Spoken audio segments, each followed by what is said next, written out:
Bom dia, povo maravilhoso, seus lindos. Quanto tempo!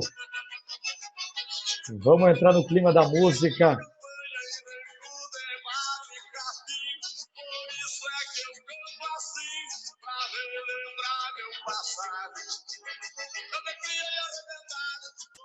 Bom dia, Erickson. Quem mais está aí com nós? A Gabi. Bom dia.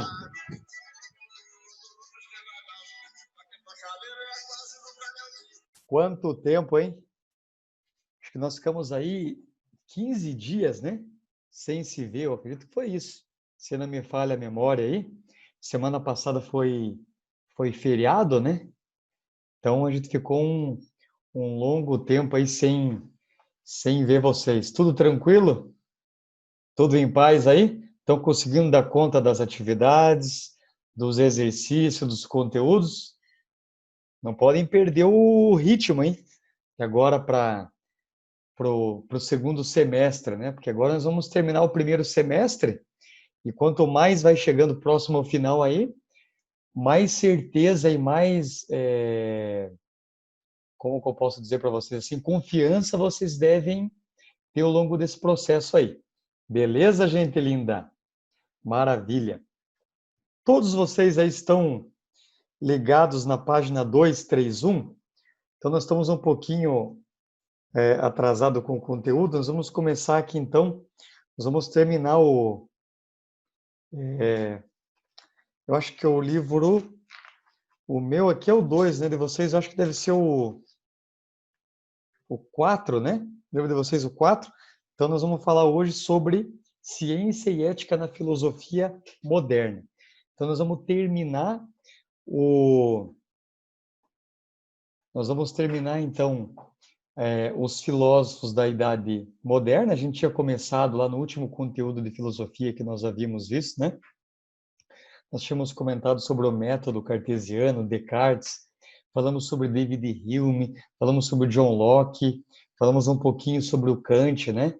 Na parte que ele fala do teoria do conhecimento. E agora nós vamos falar um pouquinho sobre a ciência moderna com Francis Bacon e depois nós vamos falar sobre duas correntes éticas, né? Que é o pensamento deontológico do Immanuel Kant e o utilitarismo de Jeremy Bentham e Stuart Mill, tá? Então, eu vou colocar para vocês darem uma olhadinha ali, ó. Então, o método científico de Francis Bacon e, né, a ética do Kant e do Jeremy Bentham e Stuart Mill. Então, eu acredito que essa palavra, quase um palavrão, né, deontológica. Então, para vocês saberem aqui, deixa o prof. Riscar, tá? O que é deon em grego? Deon significa dever. Ó, então ele vai criar uma ética do dever.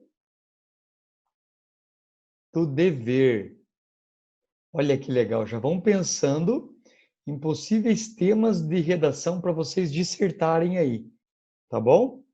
Então, o Kant cria uma ética pautada no dever. Então, é uma reflexão, é um estudo, lógica, né? Vem de logos do grego, que significa estudo, sobre o dever. Então, o Kant vai criar uma ética sobre o dever. Então, o pensamento, a razão vai fundamentar sistematicamente alguns princípios éticos por meio do dever, tá bom? E o utilitarismo de Jeremy Bentham e Stuart Mill. Então, a gente vai ver o que essas duas correntes éticas aí, as mais importantes da Idade Moderna. Beleza? Dá um salve para mim, eu quero ouvir a voz de vocês aí. Quem está com o microfone ligado para dar um bom dia? Eu quero ouvir a voz de vocês. Faz tempo que eu não ouço vocês. Dê um bom dia para mim.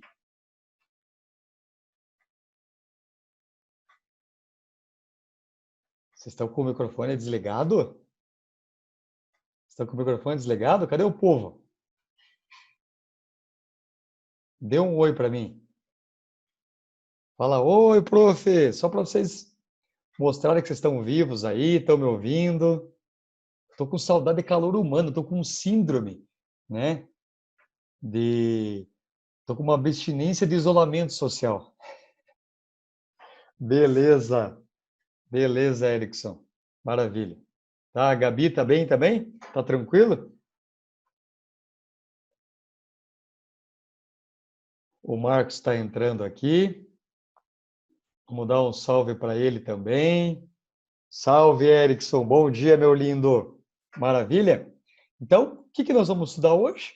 O método científico de Francis Bacon, né? Qual é o caminho que ele criou para chegar numa verdade, né, por meio da ciência, esse filósofo, e a ética de Kant e de Jeremy Bentham, tá? Então, são filósofos aí do século XVII e XVIII e também entrando já no século XIX, tá bom? Entre o século XVII e o século XIX. Joinha?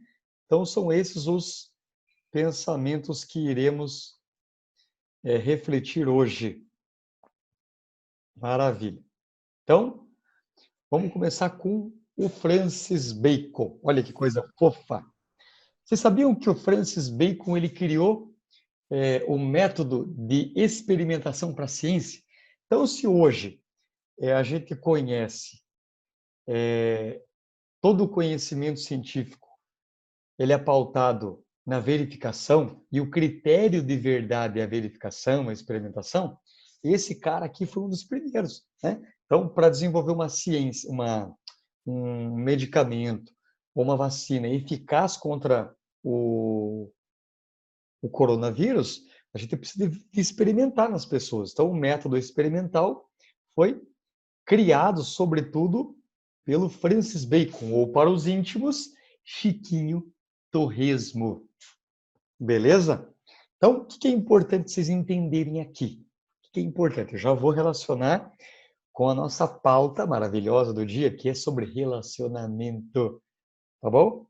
Fiquem atentos aí, que vocês vão sair aqui craques, PhD na arte de amar. Ó, vocês vão aqui serem doutores na arte do amor e também na arte de filosofar, de refletir sobre o mundo. Então, o Francis Bacon, ele queria o quê? Ele acreditava que nós precisávamos criar um método para chegar na verdade. Olha aí aqui embaixo. Então, o que a ciência faz? Um caminho. Método é isso. Vem do grego que significa meta-rodós. Meta-rodós é um caminho para chegar na V de verdade. Então, a ciência está aqui, ó. Ela constrói um método para chegar numa verdade. Se eu quero criar uma vacina para alguma doença, a minha verdade é criar um antídoto para isolar um vírus, por exemplo. Então, o método está aqui, ó, nesse percurso, certo? O Francis Bacon dizia o seguinte: a gente só consegue ter um caminho livre para chegar na verdade quando eu afasto o meu pensamento de ilusões.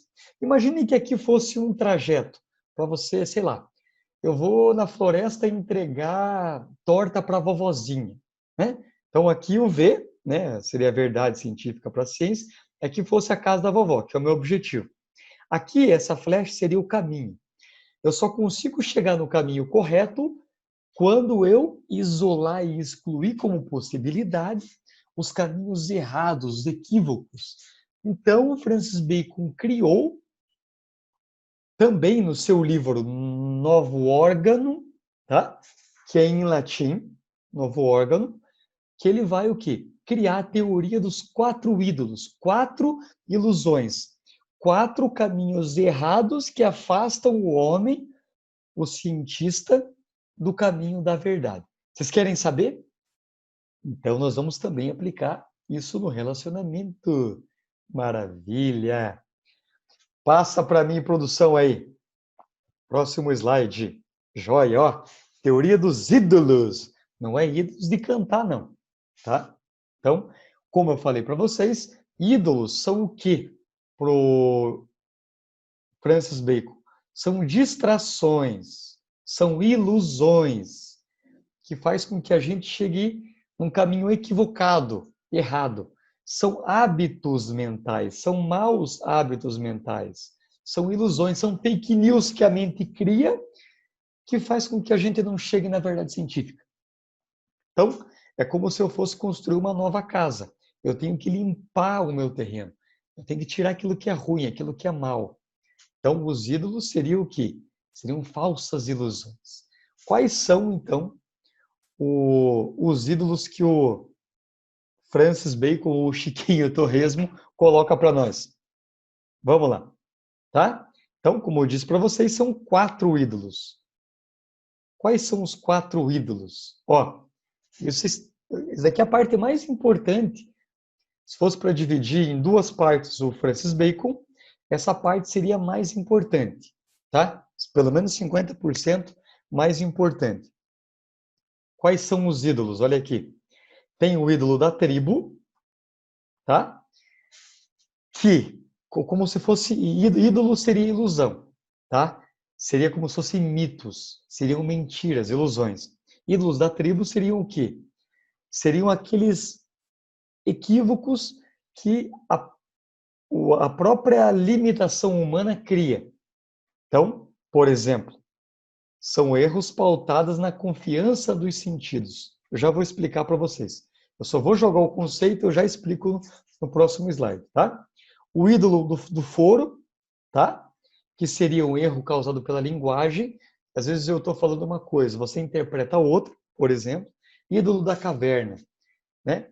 Que seria, por exemplo, fruto da nossa convivência. Então, eu vivo com pessoas que têm o mesmo pensamento que eu acho que o mundo inteiro pensa como eu, por exemplo. Tá bom? Então, esse seria o ídolo da caverna. E o ídolo do teatro seria os ídolos pautados no discurso científico, teológico, toda aquela linguagem rebuscada que criam ilusões e afastam o homem da verdade. Beleza? Então, eu vou passar os 4 e aí vocês me perguntem se não entenderem. Olha lá, que coisa fofa. Olhem lá então. O que seria o ídolo da tribo? Vamos começar o primeiro, né? Que ele coloca no Novo Órgão, que é a obra do Francis Bacon, que é o ídolo da tribo.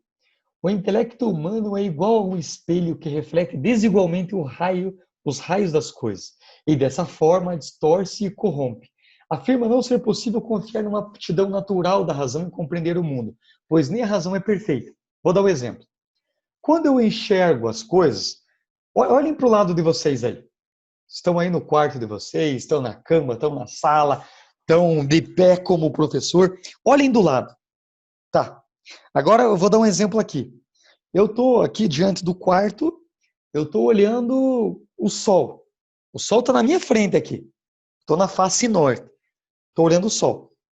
Quando eu coloco, por exemplo, a mão diante do sol, o que eu estou vendo? Eu estou vendo que a minha mão é maior que o sol. Eu estou dando um exemplo bobinho para vocês entenderem que cria-se uma ilusão. A limitação da minha visão, ela não consegue abarcar a dimensão total do sol. Ou seja, a constituição física, biológica, racional, determina a forma de eu ver as coisas. Então, eu não vejo as coisas como elas são. Eu vejo como as coisas se apresentam para mim.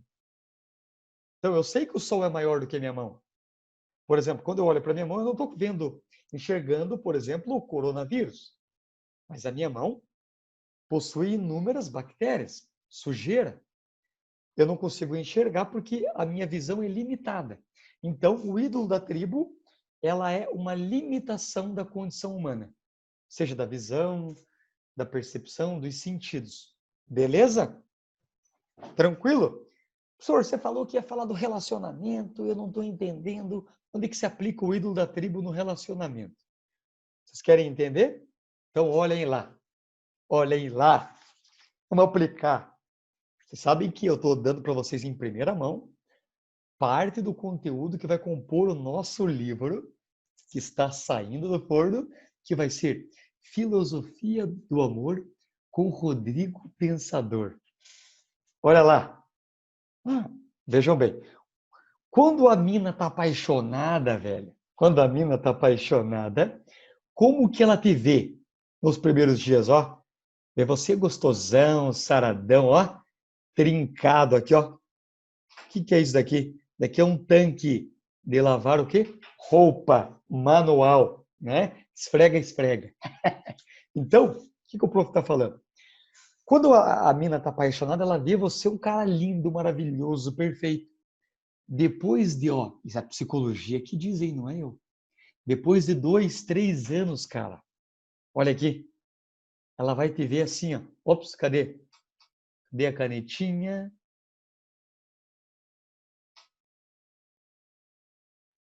Cadê a canetinha? Será que eu consigo escrever aqui? Aqui, ó. Depois de 2 anos,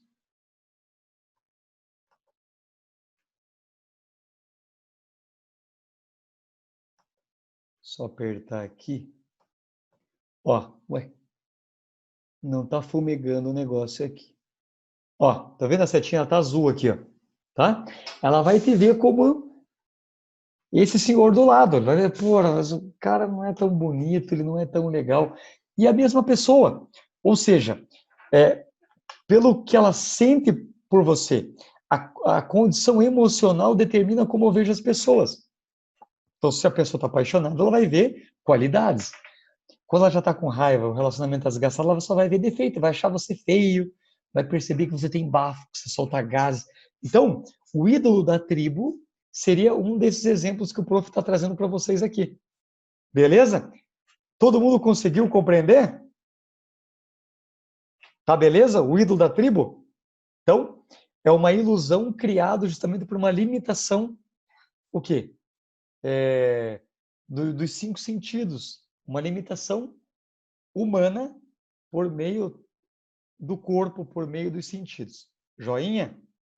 Maravilha? Então, o ídolo da tribo fechou então, né? Próximo, prof. O segundo ídolo que eu tinha falado para vocês é o ídolo da caverna. O que é o ídolo da caverna, velho? O senhor tem a ver com o ídolo de Platão da caverna? Dá para relacionar, tá? Dá para relacionar. Olha lá. O que ele vai dizer? O nosso fofo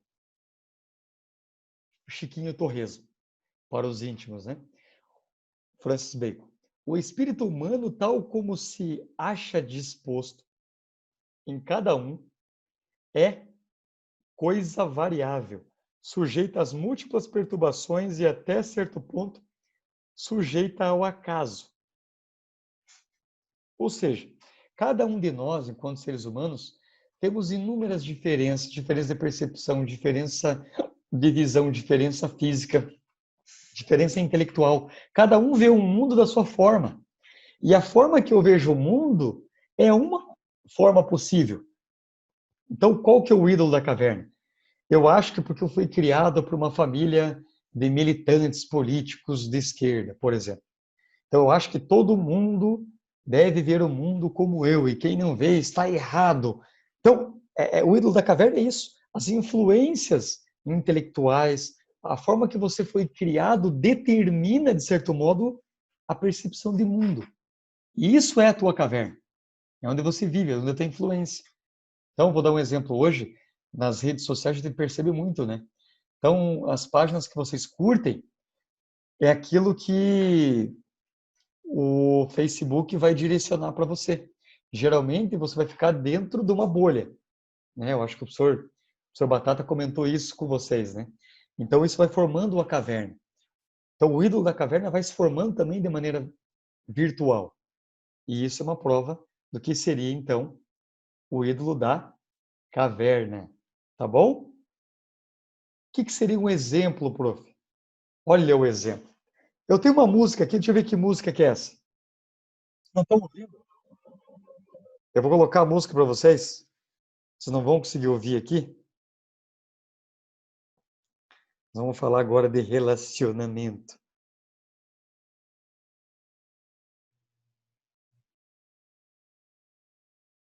Qual que é essa música? Ó, escuta a música. Será que é essa?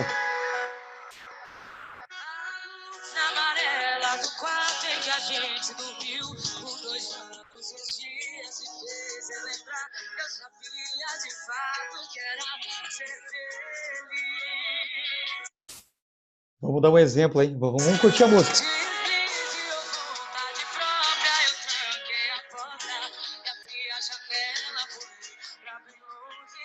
Corta! Então eu estou ouvindo aqui uma música da Marília Mendonça, fala sobre traição. Então, onde que entra o segundo ídolo dentro do relacionamento? Se o primeiro, ele cria uma ideia momentânea, uma percepção falsa que as pessoas, o teu namorado, a tua namorada pode ser perfeita, porque você ainda está, ou perfeito, você está ainda vivendo sobre uma alta dosagem de paixão, isso distorce a maneira de você compreender as coisas. Então, porque o ser humano não pode ser imparcial totalmente, ele está condicionado, de certo modo, às paixões, e isso seria o ídolo lá, o ídolo da tribo. O segundo ídolo, o ídolo da caverna, ele entraria como? Ó, vocês estão vendo aqui, vocês estão vendo aqui. Por exemplo, vamos dizer que o pai de vocês traiu a mãe de vocês. Vocês conviveram num ambiente assim. Aí você também foi traído, né? Olha aqui, ó. Ó, ó. Hã? Hã? Foi traído. Como que você vai enxergar as pessoas que forem se aproximar de vocês? Você vai achar que todo homem trai. A percepção de que todo homem trai, que é uma conclusão tua, isso é fruto da tua experiência pessoal e não é, de modo nenhum, uma verdade universal. Ela não pode ser universalizada. Isso tem a ver com o ídolo da tribo. Joinha? Joinha? Vamos curtir mais uma música.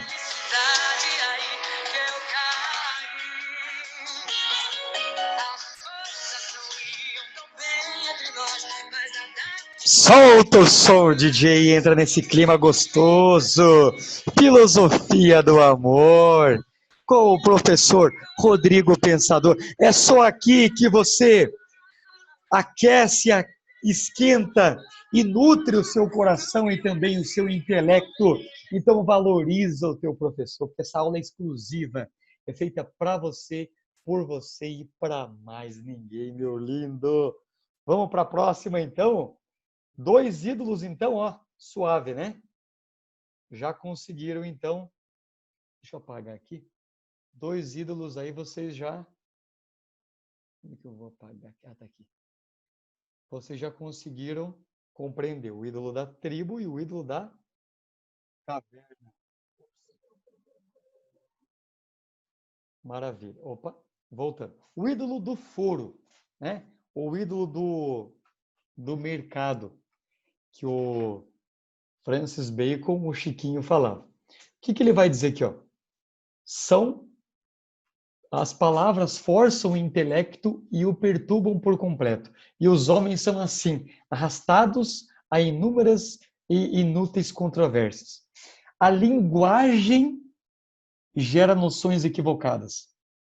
Quando eu falo assim, eu tive uma ótima viagem nas minhas férias. Se você gosta de lugar quente, você vai pensar, nossa, o professor foi para a praia.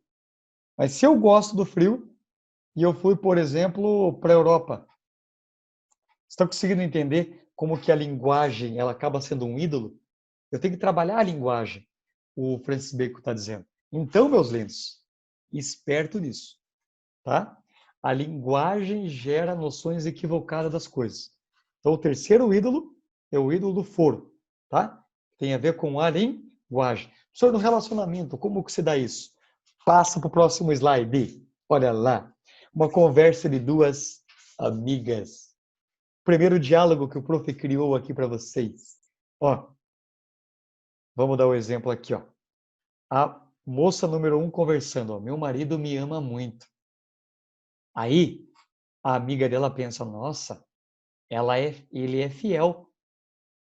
Então, a ideia de amar para essa moça aqui, a ideia de amar, ó, o professor Batata podia estar aqui, né? Para fazer uma interpretação, ó. Opa, não, volta aqui. Ama, a ideia de amar para essa moça significa ser fiel, coisa que a música mostrou ali, né? Que não era bem assim, no caso da letra da música. Então, para essa moça aqui, amar significa ser fiel. E para essa moça, amar é o quê? É dar presentes em datas especiais. Você perceba como é que o ídolo do foro, ele se manifesta numa relação conjugal?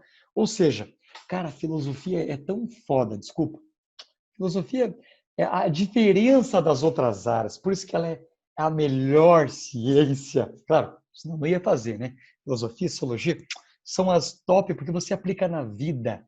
Não é só para o vestibular, não é só para a redação, não é só para você ver o mundo melhor, é para você também amar de maneira mais intensa, meu lindo, minha linda. Está conseguindo compreender isso?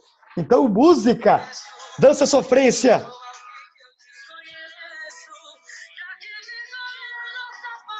Marília Mendonça, vamos lá. Você, minha linda, meu lindo, que está com o coração aquebrantado nessa sexta-feira pela manhã.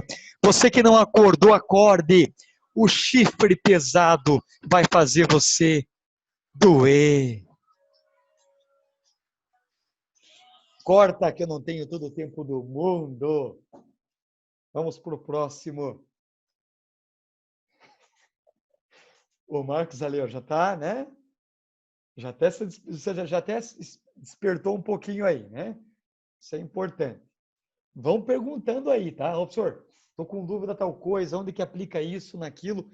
Vão tentando fazer links até com possíveis temas, tá? Eu estou trazendo um tema gostoso, mais relax, para não ficar uma coisa muito tensa, mas vão tentando fazer conexões com possíveis temas. Que esse tema aqui do Francis Bacon, dá para... Eu acho que esse tema consegue se encaixar muito com a redação que o Batata passou, com a última redação que ele passou. O Marcos, comenta para nós aí a última redação que o professor Batata passou. Ele passou uma redação sobre o racismo. Essa eu não consegui verificá-la sobre o racismo, né? Qual que era a proposta Era sobre aquele caso que aconteceu. dos Estados Unidos, Isso. Floyd? E, tipo, eu acho que, assim, a maneira em que a maneira em que a pessoa é criada pode determinar o que ela vê.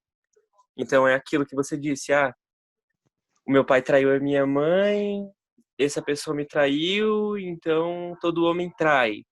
Poxa, então a pessoa vê lá, o negro é ruim, meu pai acha o negro ruim, minha mãe acha o negro ruim, então todo negro é ruim. Então acaba sendo sempre um ciclo. Perfeito. Oi, pode falar. E nessa parte do ídolo do foro, né, que tem a ver com a linguagem, aí entra uma coisa bem específica da língua portuguesa, que vocês percebam quando a linguagem ela refere-se ao negro ou à cor preta ou preto, ela tem uma conotação pejorativa. Vocês concordam comigo? Você está negando a Idade Média, a Idade das Trevas, a Idade da Escuridão, o Iluminismo, a Idade Moderna, que é o quê? A idade daquilo que é claro, daquilo que é evidente, daquilo que é superior, da ideia de progresso. Então perceba que o ruim sempre é o escuro. Porque quem que conceituou, quem que dominou a linguagem? O branco, o europeu, o ocidental. Então, é nesse sentido que o Marx comentou ali, tem muito a ver. Dá para a gente levar para o âmbito da perspectiva ética, que é o que você trouxe agora. Então, a gente pode pegar o método científico, né? Pelo menos os 4 ídolos do Francis Bacon, e aplicar na ética, que é o próximo conteúdo que nós vamos ver com o Immanuel Kant do utilitarismo daqui a pouquinho. Perfeito. Então, a filosofia, você pode viajar. Você pode viajar.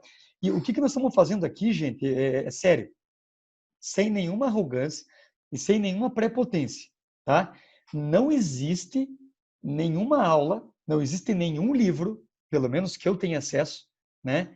Nenhum canal no YouTube que disponibilize, por exemplo, a compreensão desses filósofos relacionando com esses temas que nós estamos relacionando, seja com a ética ou com a questão racial, seja com uma questão de relacionamento. Então, assim, a gente está dando uma expansão no conteúdo de maneira bem ampla. Então, sorte de vocês. Vamos nessa então, meus lindos. Último ídolo. Último ídolo. Vamos nessa. Deixa eu apagar aqui. Vamos apagar o nosso quadrinho e vamos para o último ídolo. Ídolo do teatro. Tá? O que são os ídolos do teatro? São aquelas ilusões que vêm das doutrinas filosóficas, científicas e de cunho religioso também. Certo? Então, quando eu quero justificar algo para que ela seja verdadeira, eu crio, o Francis Bacon vai dizer, uma linguagem rebuscada, uma linguagem bem, vamos dizer assim, aquilo que os sofistas chamavam, né? Aquilo que foi denominado de sofisma, ou aquilo que é sofisticado vem de sofistas, né? Então, aquela linguagem rebuscada para justificar a verdade de algo. É isso. Então, a crítica aqui, eu quero que vocês entendam muito bem, está na filosofia antiga, sobretudo. Filosofia antiga e também Idade Média. Qual que é a diferença? Eu não quero me estender aqui no histórico, para vocês não ficarem... Nossa, o professor jogou tanta informação, eu não sei o que uma coisa tem a ver com a outra. Tá? Eu não quero embananar, eu quero simplificar, mas sem ser simplista. Ele faz uma crítica à filosofia da Idade Antiga e Idade Média. Por quê? Porque Platão e Aristóteles eles só quiseram compreender o mundo. A filosofia só servia para explicar. Agora o Francis Bacon vai querer o quê? Transformar o mundo. Não esqueçam de uma linda frase, uma frase que vai marcar época. Vai servir como um carimbo para a Idade Moderna. Abre aspas. Saber é poder. Fecha aspas. Francis Bacon diz, todo conhecimento é poder. Poder é poder dominar o mundo, é transformar a natureza. É dispor da natureza como um instrumento para benefício do próprio homem. Então, você perceba que a ciência ou a filosofia, né, sendo modificada por meio da observação, porque Platão não criou nenhuma teoria que pudesse ser observada. O mundo ideal, que era o mundo verdadeiro, era o mundo abstrato, o mundo teórico, racional, ideal. Agora, para o Francis Bacon, a ciência, a filosofia tem que ser um instrumento para o quê? Para que a gente consiga transformar o mundo. Por isso que a ciência, como a gente entende hoje, foi inventada, criada a partir da Idade Moderna. E aí é nesse momento que a filosofia passa a não ter valor. Ah, professor, por isso que o Weintraub falou que filosofia, aquele discurso, sociologia não serve para nada, que o Estado não pode bancar a faculdade de filosofia e sociologia, porque quem quiser fazer filosofia e sociologia tem que pagar do seu dinheiro. Tem a ver com isso, porque filosofia para esses caras não serve para nada. Então, se o Estado paga o curso por meio de impostos numa universidade pública, tem que ser um curso que traga um benefício para a humanidade. E o que traz benefício é a ciência e a tecnologia. Essa visão dos caras são uma visão estritamente cientificista, tecnicista, lá do século XVIII. Entenderam? Uma visão utilitarista da filosofia. Como se pelo fato da filosofia não ter um resultado imediato, pragmático, visível, não constrói nada, não cria casa, por exemplo, não cria uma arquitetura, não dá para fazer ponte com filosofia, diretamente falando, né, porque é questionável essa afirmação, significa que ela não tem valor, porque ela não é útil do ponto de vista do critério que eles utilizam para ser, de que algo seja útil, significa que ela não tem valor? Essa é a questão. Desculpa aí. Viajei demais.